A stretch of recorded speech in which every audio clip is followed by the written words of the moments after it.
लंका का राजा रावण अपने समय में वेद शास्त्रों का महान ज्ञाता था। यद्यपि वो अहंकार के वशीभूत होकर के पथभ्रष्ट हो गया था, अधर्मी और अत्याचारी बन गया था, जिसका फल उसे भुगतना पड़ा। तथापि इसमें कोई दो राय नहीं है कि वो वेदों और नीति शास्त्र का महान ज्ञाता था। कहते हैं जब वो युद्धभूमि में मरणासन अवस्था में पड़ा हुआ अपनी अंतिम श्वासें गिर रहा था, भगवान श्री रामचंद्र जी ने लक्ष्मण को अपने निकट बुलाया और फरमाया कि रावण नीति शास्त्र का महान ज्ञाता है, इसलिए उसके पास जाओ और उससे नीति विषयक बात करके ज्ञान प्राप्त करो। रावण नीति शास्त्र का ज्ञाता है, ये सुनकर लक्ष्मण जी को बड़ा आश्चर्य हुआ, लेकिन भगवान का आदेश था, इसलिए वे रावण के पास गए और उसके सिर की ओर खड़े होकर के बोले, रावण, मैं श्री रामचंद्र जी का छोटा भाई लक्ष्मण तुमसे नीति का ज्ञान प्राप्त करने के लिए आया हूँ, मुझे कुछ इस विषय में बताओ। रावण ने आंखें खोली, लक्ष्मण जी को देखा और पुनः आंखें बंद कर ली। लक्ष्मण जी ने 2-3 बार अपनी बात दोहराई, लेकिन रावण ने उत्तर तो क्या देना था उनकी ओर देखा तक नहीं। लक्ष्मण जी निराश होकर के वापस लौट आए। भगवान श्री रामचंद्र जी ने पूछा कि रावण ने क्या तुम्हें उपदेश किया। लक्ष्मण जी बोले, वो तो महाअहंकारी है, यद्यपि मृत्यु के वो निकट हैं, फिर भी अहंकार उसके सिर पर सवार है।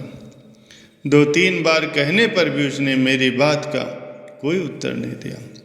भगवान श्री रामचंद्र जी ने पूछा कि तुम उसके पास कैसे गए थे और किस प्रकार से तुमने अपनी जिज्ञासा उसके समक्ष रखी, हमें सारी बातें बताओ। लक्ष्मण जी ने सारा वृत्तांत निवेदन किया। तो भगवान ने पूछा, तुम खड़े किस ओर थे। लक्ष्मण जी बोले, उसके सिर की ओर। ये सुनकर भगवान श्री रामचंद्र जी ने, जो कि स्वयं ही नीति विधान थे, फरमाया, लक्ष्मण, गलती तो तुम्हारी है। तुम जिज्ञासु बनकर रावण के पास ज्ञान प्राप्त करने के लिए गए थे, लेकिन ये पूरी तरह से भूल गए कि जिज्ञासु का कर्तव्य क्या है। नीति के अनुसार तुम्हारा धर्म ये था कि उसके चरणों की ओर खड़े होकर विनम्रता पूर्वक पूछते, जाओ वैसा करके देखो।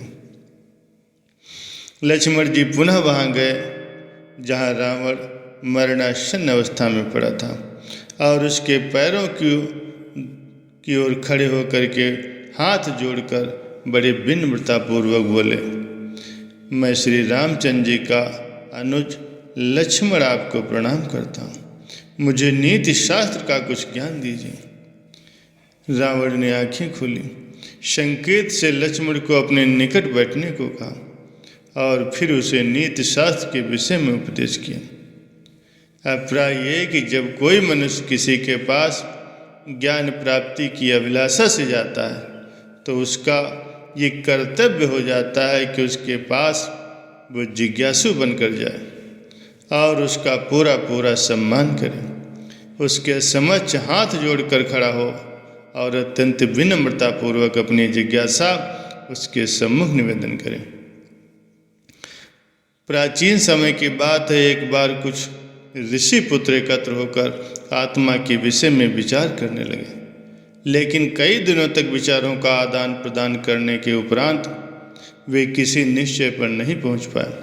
अंततः आपस में परामर्श कर वे सब महर्षि उद्दालक के पास गए और उसके सामने अपनी समस्या रखते हुए निवेदन किया।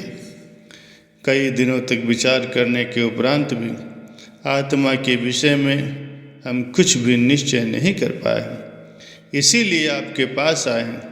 आप तत्ववेत्ता महर्षि हैं, इसीलिए हमें आत्मज्ञान का उपदेश कीजिए।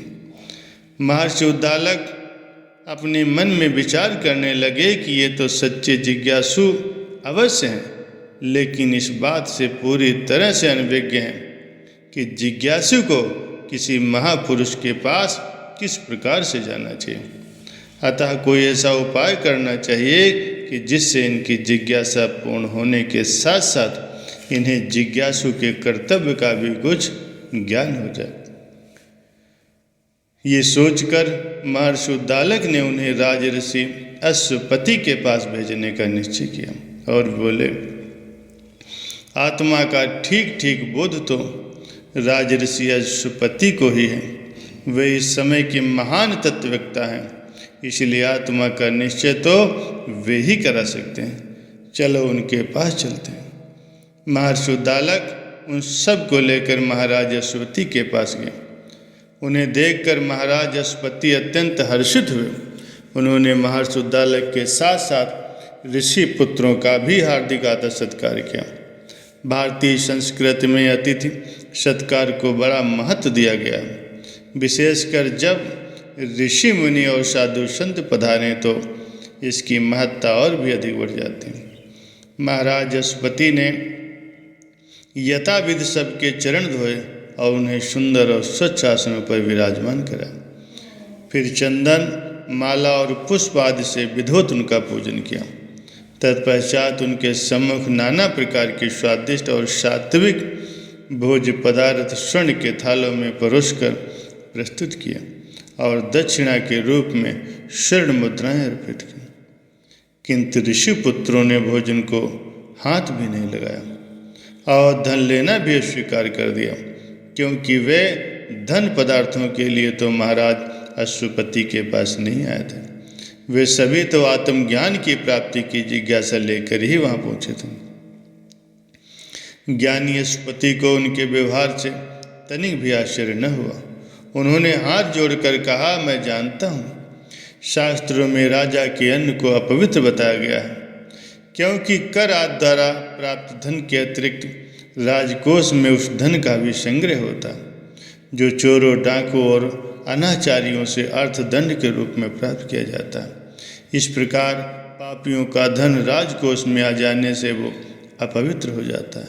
किंतु आप लोग विश्वास करें कि मेरे राज्य में न तो कोई चोर है, न मदिरा पान करता है, न कोई अनाचारी है। इसके अतिरिक्त मेरे राज्य में किसी से भी अन्यायपूर्वक कर नहीं लिया जाता। शास्त्रों में राजा का जो भाग निश्चित है, प्रजा के लोग स्वयं ही अपनी आय का वो निश्चित भाग राजकोष में जमा कर जाते हैं। इस प्रकार से मेरा धन और अन्न सब निर्दोष है, इसीलिए आप सब भोजन ग्रहण कर मुझे कृतार्थ करें। ऋषि पुत्रों ने उत्तर दिया कि राजन, हम इस बात को भली भांति जानते हैं कि आपका धन, आपका अन्न दोनों पवित्र हैं और आप हम लोगों का हृदय से सत्कार कर रहे हैं। किंतु हे राजन, मनुष्य का वास्तविक सत्कार यही होता है कि वो जिस प्रयोजन को लेकर आया उसका वो प्रयोजन पूरा हो जाए। हम आपके पास धन की इच्छा लेकर नहीं आए हैं, अपितु आत्मज्ञान प्राप्त करने के लिए आए हैं। आप आत्मज्ञान का उपदेश देकर हमारी अभिलाषा पूर्ण करें। महाराज अश्वपति उनकी बात सुनकर हंस पड़े और बोले, आप सब थके हुए हैं, इसलिए आज तो आप सब भोजन करके विश्राम करें। कल आपकी इस बात पर विचार करूँगा। ऋषि पुत्रों ने भोजन किया। इसके पश्चात अतिथिशाला में एकत्र होकर आपस में वार्तालाप करने लगे कि महाराज हमारी बात पर हंसें क्यों? उन्होंने हमें आज ही आत्मज्ञान का उपदेश क्यों नहीं दिया? उन्होंने कल का भी आत्मज्ञान का उपदेश देने का कोई निश्चित आश्वासन नहीं दिया है। उन्होंने यही कहा है, कल आपकी बात पर विचार करूँगा। भला ऐसा क्यों? महाराज अश्वपति के उक्त व्यवहार पर उन्हें बड़ा खेद हो रहा था। महर्षि उद्दालक बड़ी देर तक उनकी बातें सुनते रहे। अंततः बोल उठे, अविधि पूर्वक प्रश्न करके आप सब उत्तर की आशा कैसे रख सकते हैं? सभी विस्मित होकर बोले, अविधि पूर्वक कैसे? महर्षि उद्दालक बोले कि आप सब जिज्ञासु हैं और ज्ञान प्राप्ति के लिए यहाँ आए हैं। फिर आप लोगों का उच्च आसनों पर बैठकर महाराज अश्वपति से पूजा करवाना क्या नीति युक्त है? ज्ञान की प्राप्ति इस प्रकार कदापि नहीं होती। नियम तो ये है कि जिज्ञासु नीचा होकर बैठे और नम्रतापूर्वक प्रश्न करे। जल के समान ज्ञान की गति भी नीचे की ओर होती है। इसलिए जो झुकेगा, जो विनम्र होगा, ज्ञान उसी को होगा। आप सब ने इस नियम का पालन नहीं किया और उनके समक्ष ज्ञान प्राप्ति की जिज्ञासा रखी। इसलिए महाराज अश्वपति आपकी बात को सुनकर हंस पड़े और उन्होंने आप सब लोगों को निश्चित आश्वासन भी नहीं दिया। सभी ऋषि पुत्रों ने अपनी भूल स्वीकार की और दूसरे दिन वे सब अत्यंत विनम्र भाव से महाराज अश्वपति के सम्मुख उपस्थित हुए और आत्मज्ञान की प्राप्ति के लिए उनसे प्रार्थना की। तब महाराज अश्वपति ने उन्हें आत्मज्ञान का उपदेश दिया, जिससे वे सब कृतकृत हो गए। इससे हमें ये शिक्षा ग्रहण करनी चाहिए कि जब भी हम महापुरुषों के पास किसी जिज्ञासा की पूर्ति के लिए अथवा आत्मज्ञान की प्राप्ति के लिए जाएं, तो दीनता और नम्रता धारण करके जाएं।